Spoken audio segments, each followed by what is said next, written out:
सतयुग में आनर देश पर राजा ककुदी का आसन था। उनकी एक अत्यंत सुंदर, गुणवान और तेजस्वी पुत्री थी जिसका नाम रेवती था।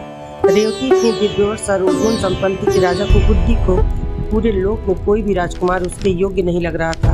अपनी पुत्री के लिए वर की चिंता में राजा कुकुदी ने एक अनोखा निर्णय लिया। वे अपनी पुत्री रेवती को लेकर साक्षात सृष्टि के रचयिता ब्रह्मा जी के परामर्श के लिए ब्रह्मलोक चले गए। जब राजा कुकुदी ब्रह्मलोक पहुंचे उस समय वहां हाहा गंधर्व और एक अत्यंत मधुर संगीत का कार्यक्रम चल रहा था और ब्रह्मा जी उसे सुनने में लीन थे। राजा अपनी पुत्री के साथ वहां चुपचाप खड़े थे और संगीत के समाप्त होने की प्रतीक्षा करने लगे। कुछ ही क्षणों में संगीत समाप्त हुआ। ब्रह्मा जी ने राजा को देख कर आने का कारण पूछा। ब्रह्मा जी का दिव्य उपदेश।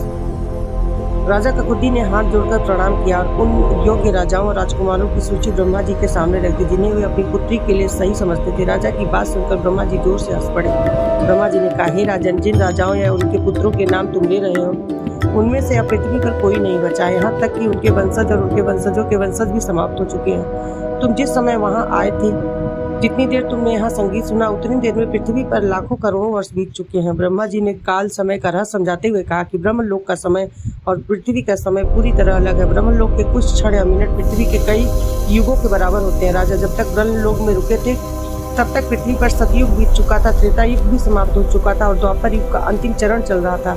राजा कुकुदी यह जानकर पूरी तरह स्तब्ध रह गए कि उनका राजमहल और उनके समय के लोक इतिहास का हिस्सा बन चुके। तब उन्होंने व्याकुल होकर ब्रह्मा जी से पूछा कि अब इस नए युग में उनकी पुत्री का विवाह किससे होगा।